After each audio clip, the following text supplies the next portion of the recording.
Hey guys, जय हिंद। एक बार फिर से आप सभी का स्वागत है आपकी अपनी फैमिली 24/7 सीए जोन में। तो ये जो हमारा आज की क्लास है, इसमें हम कॉन्स्टिट्यूशन से रिलेटेड कुछ चीज़ें जो है वो करने वाले हैं। Amendment, constitution, IPC, CrPC and everything. तो यहाँ पे मैं आपसे बोलूँगा, क्लास को स्टार्ट करने से पहले अगर आपने ई बुक अभी तक नहीं ली तो आप ले सकते हो।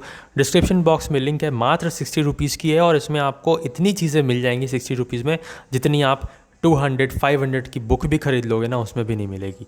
ठीक है। और यहाँ पे आपको रीजनिंग का हर एक कॉन्सेप्ट समझाया हुआ है। ये ऐसा नहीं है कि आपको सिर्फ लिख कर समझाया हुआ है या आपको सिर्फ सॉल्यूशन मिलेगा। भाई मास्टर वीडियोस के थ्रू हमने आपको समझाया। मास्टर वीडियोस का जो थंबनेल है वो आपको दिख रहा है। एक मास्टर वीडियो में आपको रीजनिंग के हर एक कॉन्सेप्ट को समझा दिया है, एक ही जगह पे पूरा निचोड़ आपके सामने रख दिया है। सिमिलरली यहाँ पे मेंटल एप्टीट्यूड का भी एक ही मास्टर क्लास में 1.5 से 2 घंटे की मास्टर क्लास है। इतना समय आप दे दोगे, अगर 4 घंटे आप दे दोगे तो आपका रीजनिंग और मेंटल एप्टीट्यूड इतना कवर हो जाएगा ना कि आपको क्वेश्चंस नए नहीं लगेंगे, आपको चीज़ें पता होंगी, आपको कॉन्सेप्ट्स, आपको ट्रिक्स पता होंगी। तो डिस्क्रिप्शन बॉक्स में लिंक है, आप चाहें तो जा सकते हैं। इसमें आपको करंट अफेयर्स और कंप्यूटर के बेसिक्स भी जो है कवर अप होने वाले हैं। तो मैंने जैसा कि बोला आपको कि डिस्क्रिप्शन बॉक्स में लिंक है, आप वहाँ से जाएंगे, चीज़ों को देखेंगे, अपना जो भी अमाउंट वगैरह है वो आप करोगे। उसके बाद 60 रुपीज़ का अमाउंट है, आप पे करोगे। उसके बाद हमें व्हाट्सएप कर दीजिएगा कि सर मेरा ये है और मैंने यहाँ पे ऐसे ऐसे कर दिया है, तो आप हमें अब ई बुक दे दीजिए। तो वहाँ से फिर आपको ई बुक मिल जाएगी। ओके, तो ये प्रोसेस है, मैंने आपको बता दिया। बाकी कोई ज़ोर ज़बरदस्ती नहीं है, आपका अपना मन। मेरी एक ड्यूटी थी, मेरी एक रिस्पॉन्सिबिलिटी थी कि मैं आपको चीज़ों को बताऊँ कि एंड समय में भी आप कैसे अपने आप को तैयार कर सकते हो कुछ बेहतरीन स्कोर के लिए, वो मैंने आपको बता दिया। बाकी चॉइसेस और योर्स। ओके, तो चलिए यहाँ पे क्लास को स्टार्ट करते हैं। आर्टिकल से पहले हम कुछ इंपॉर्टेंट आर्टिकल्स उठाते हैं। तो आर्टिकल 21A किसकी बात करता है? राइट टू एजुकेशन की बात करता है। 21A मैंने बोला है, ठीक है। 21 प्राइवेसी और लाइफ की भी बात करता है। आर्टिकल 17 एबॉलिशन ऑफ अनटचेबिलिटी, जो छुआछूत होता है ना, जैसे मानते हैं कि वो गरीब है, वो काला है, वो गोरा है, वो यहाँ पे है, वो वैसा है, तो ये सब चीज़ें जो भावना है ना, उसको ख़त्म करना है, वो आर्टिकल 17 बोलता है। आर्टिकल वही 19 की बात करें तो इसमें हमें तरह तरह की फ्रीडम देखने को मिलती है ना। Freedom of expression, freedom of and so on. ठीक है, छः तरीके की यहाँ पे करीब करीब जो आपकी फ्रीडम्स हैं वो यहाँ पे देखने को मिलती हैं। बहुत डिटेल में अगर आपको पढ़ना है तो आप इंडियन पॉलिटिक की जो प्लेलिस्ट है उसको खोलिएगा, वहाँ पे हमने डिटेल में भी बात की हुई है। आर्टिकल 324 किससे रिलेटेड है? तो इलेक्शन कमीशन से रिलेटेड है। देखो भाई, चीज़ें बहुत सारी हैं, बट स्टिल मैंने कोशिश की है अपनी तरफ से कि जो इम्पॉर्टेंट, मोस्ट इम्पॉर्टेंट चीज़ें हैं वो मैं आपको आपके सामने आज रख दूं, जिससे कल भी अगर आपका पेपर है तो भी आपको आज कुछ ना कुछ तो तैयार हो ही जाए और चीज़ें फंसें। ठीक है, बाकी चीज़ें तो बहुत सारी हैं। ऑल्दो यहाँ पे कंटिन्यू करते हैं अपनी क्लास को। 324 आर्टिकल किससे रिलेटेड है?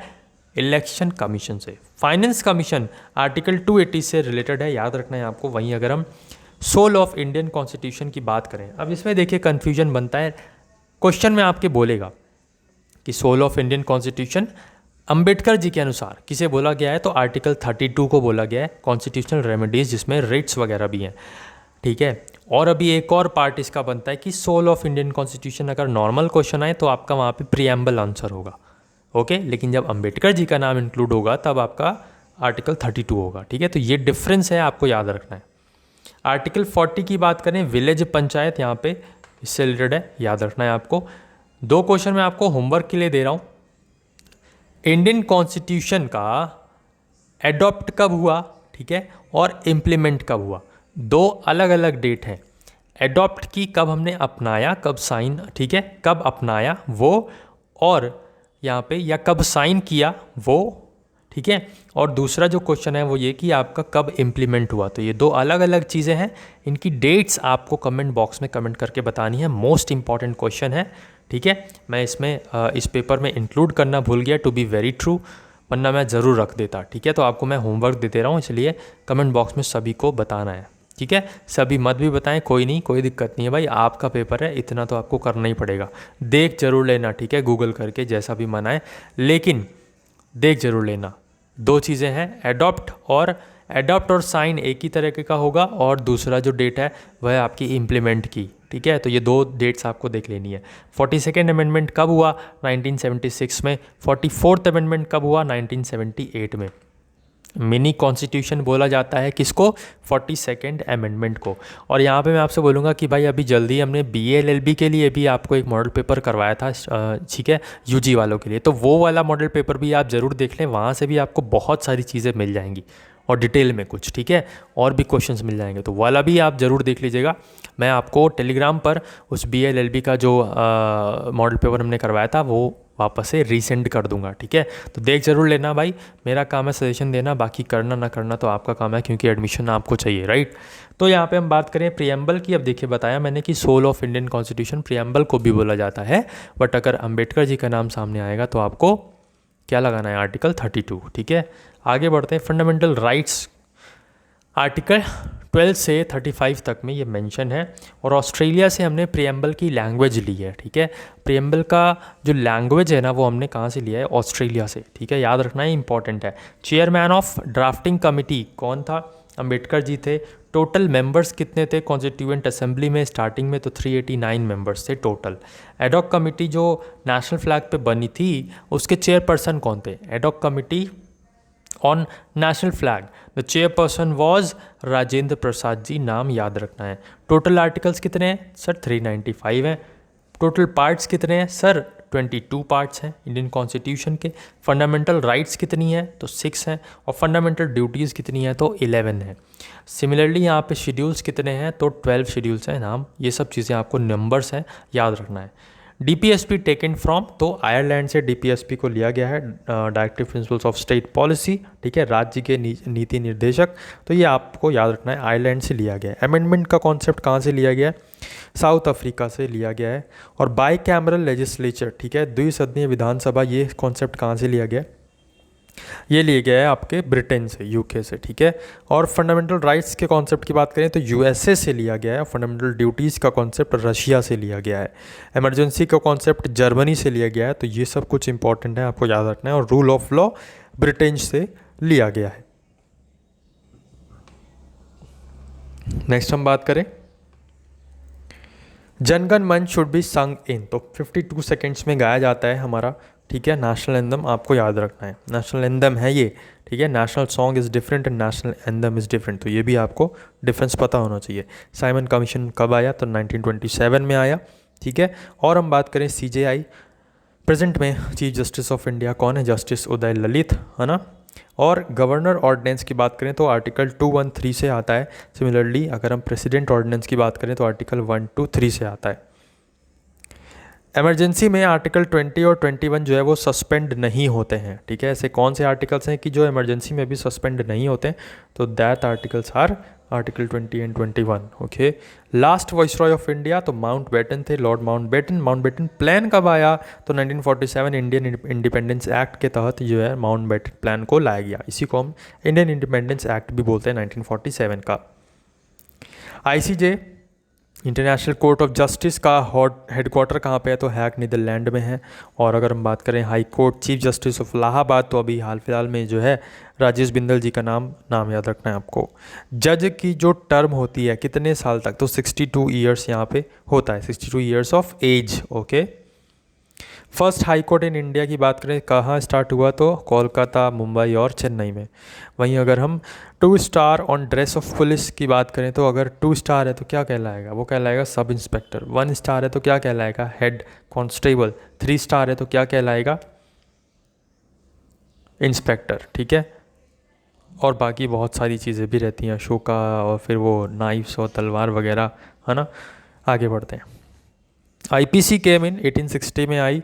और CRPC कब आई, कोड ऑफ क्रिमिनल प्रोसीजर इसका फुल फॉर्म है, 1973 में आई।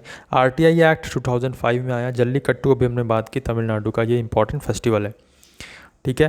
तो ये आपको कुछ चीज़ें मैं दिखा रहा हूँ। 42nd अमेंडमेंट, ये अमेंडमेंट्स हैं आपके सामने कुछ इंपॉर्टेंट। 42nd अमेंडमेंट 1976 में हुआ। सिमिलरली 44th अमेंडमेंट 1978 में हुआ। 61st अमेंडमेंट एक इंपॉर्टेंट अमेंडमेंट है, क्यों, क्योंकि ये 1989 में हुआ और इसके तहत जो वोटिंग एज है वो 21 से हटाकर 18 कर दी गई, ठीक है।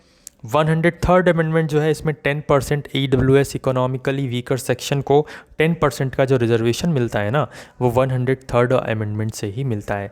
92nd अमेंडमेंट की बात करें 2003 में तो इसमें जो है मैथिली, संथाली, डोगरी ये सब कुछ लैंग्वेजेस जो है वो जोड़ी गई थी, ठीक है। आगे बढ़ते हैं। GST 1 जुलाई 2017 को ये लागू हुई 101 अमेंडमेंट से। 101वां जो अमेंडमेंट था उससे हमने जीएसटी को लागू किया। फुल फॉर्म क्या होता है जीएसटी का? इजी क्वेश्चन है, आपको बताना है कमेंट करके।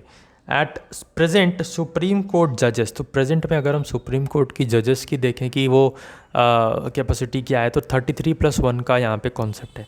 33 आपके जजेस हैं और 1 आपका CJI है, ठीक है, chief justice of India. International court of justice की बात करें, इंटरनेशनल कोर्ट ऑफ जजेस, यहाँ पे हम देखें तो जजेस जो हैं वो कितने हैं इंटरनेशनल कोर्ट में? 15 जजेस हैं, ठीक है, याद रखना है भाई, इंपॉर्टेंट चीज़ें हैं सभी की सभी। शेड्यूल्स की, कुछ इंपॉर्टेंट शेड्यूल्स की बात कर लेते हैं। तो शेड्यूल 4 में आपका allocation of seats in Rajya Sabha का वर्णन किया गया है। शेड्यूल 7 में सेपरेशन ऑफ पावर्स का वर्णन किया गया है, जहाँ पे यूनियन, स्टेट और कॉन्करेंट लिस्ट आपकी मिलती हैं। तीनों में कुछ सब्जेक्ट्स हैं पर्टिकुलर, ठीक है, तो स्टेट में 61 है, सिमिलरली यूनियन में 100 हैं और कॉन्करेंट में भी ऐसे ही 52 वगैरह हैं। तो इन सब चीज़ों को एक बार आप ज़रूर देख लीजिएगा, नंबरिंग जो है वो इंपॉर्टेंट है। शेड्यूल 9 लैंड रिफॉर्म्स की बात करती है और यहाँ पे 1951 में पहला जो अमेंडमेंट हुआ वो यही था, शेड्यूल 9 के था, जिसमें लैंड रिफॉर्म्स की बात कही गई थी, ठीक है। शेड्यूल 10 की बात करें तो एंटी डिफेक्शन यहाँ पे आपको याद रखना है, ठीक है, डेफिकेशन नहीं एंटी डिफेक्शन होगा। यहाँ पे क्या होता है, यहाँ पे 1985 में ये शेड्यूल 10 में हुआ था। शेड्यूल 11 में 29 सब्जेक्ट्स मेंशन्ड है और उसमें पंचायती राज से रिलेटेड चीज़ों को बताया गया है। शेड्यूल 12 में 18 सब्जेक्ट्स मेंशन्ड है, इसमें म्यूनिसिपैलिटी से रिलेटेड चीज़ों को बताया गया है। शेड्यूल 1 में यूनियन एंड इट्स टेरिटरीज के बारे में, और शेड्यूल 8 इंपॉर्टेंट है, लैंग्वेजेस का वर्णन किया गया है, ठीक है। 22 लैंग्वेजेस हमारे यहाँ पे इंडियन कॉन्स्टिट्यूशन में मेंशन्ड है, तो ये चीज़ें आपको याद रखनी है। मूविंग ऑन, यहाँ पे नेक्स्ट हम देखें तो आईपीसी 1860 में आई थी, सीआरपीसी 1973 में और आईटी एक्ट 2005 में आया। डाउरी प्रोहिबिशन एक्ट आया आपका 1961 में। कंपाउंडेबल ऑफेंसेस क्या होते हैं, तो जैसे कि आपने किसी को हर्ट किया है, किसी से चीटिंग की है, या घर की कुछ लड़ाई वगैरह है आपसी परिवार की, या आपका पति और पत्नी के बीच में कुछ यहाँ पे चीज़ें हो गई हैं, ये सब चीज़ें जो है ना ये आपका कंपाउंडेबल ऑफेंस में आता है। वही नॉन कंपाउंडेबल ऑफेंस की बात करें तो ये रेप हुआ, मर्डर हुआ, ये सब चीज़ें आपकी जो है नॉन कंपाउंडेबल ऑफेंस है, ठीक है। कंपाउंडेबल ऑफेंस में क्या होता है कि आपस में सलाह मशवरा करके केस को सॉल्व कर दिया जाता है, बट नॉन कंपाउंडेबल में भाई उसने रेप कर दिया है या फिर उसने मर्डर कर दिया है तो वो फिर तो सज़ा का हकदार है ही है, ठीक है। तो इसलिए वो नॉन कंपाउंडेबल ऑफेंस कहलाता है। कितने तरीके की रेट्स हैं, तो ये 5 तरीके के रेट्स हमारे इंडियन कॉन्स्टिट्यूशन में इनका मेंशन किया गया है, ठीक है। आर्टिकल 32 में 5 तरीके के रेट्स हैं, पांचों का नाम आपको रटा होना चाहिए या याद कर लीजिएगा। आगे बढ़ते हैं, आईपीसी के कुछ इंपॉर्टेंट सेक्शंस हम देखते हैं। तो आर्टिकल जहाँ पे सेक्शन जो है 359 जो सेक्शन है वो बात करता है किडनैपिंग के केसेस की या किडनैपिंग की डेफिनेशन की। 375 आर्टिकल में जो ये सेक्शन है इसमें रेप के बारे में बात कही जाती है कि रेप क्या है, कैसे है, कब रेप माना जाएगा, या जो डेफिनेशंस हैं ये सब चीज़ें दी हुई हैं 375 में। सेक्शन 354A में सेक्सुअल हैरेसमेंट का केस यहाँ पे हो सकता है, और सेक्शन 378 के थ्रू थेफ्ट की जो डेफिनेशन है वो यहाँ पे दी गई है। सेक्शन 499 में डिफेमेशन की जो है वो डेफिनेशन दी गई है। तो ये कुछ इंपॉर्टेंट आईपीसी के आपके सेक्शंस से याद रखना है। CGI chief justice of India किसके द्वारा अपॉइंट होते हैं, तो प्रेसिडेंट के द्वारा। और जॉइंट सिटिंग जो होती है लोकसभा और राज्यसभा की, वो बुलाता कौन है, तो भाई बुलाता देखो प्रेसिडेंट है, लेकिन प्रिसाइड्स बाय हेड कौन करता है, तो वो हेड करता है speaker of Lok Sabha. I think समझ में आया होगा कि मैंने बोला क्या, नहीं आया तो थोड़ा सा वीडियो को पीछे करके ज़रूर देखिएगा। प्रेसिडेंट, यहाँ पे हम बात करें president gave resign to vice president. President जो है वो अपना अगर वो छोड़ रहा है त्यागपत्र देगा तो किसे देगा, वाइस प्रेसिडेंट को देता है, ठीक है। तो यही कुछ इंपॉर्टेंट आपके लीगल नॉलेज की यहाँ मैंने क्लास लगाई। कैसी लगी आपको कमेंट बॉक्स में कमेंट करके ज़रूर बताइएगा। बाकी ई बुक के बारे में मैं आपको ऑलरेडी बता चुका हूँ, लिंक भी मैंने बताया कि डिस्क्रिप्शन बॉक्स में दिया हुआ है। सभी को very very all the best for your exams, अच्छे से करिएगा और एक क्वेश्चन पर ज़्यादा समय मत दीजिएगा, नहीं आ रहा है तो मूव ऑन कर जाइएगा, that's it.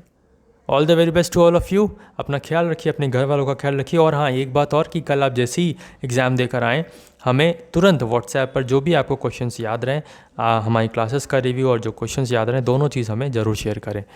All the very best to all of you. जय हिंद, जय भारत।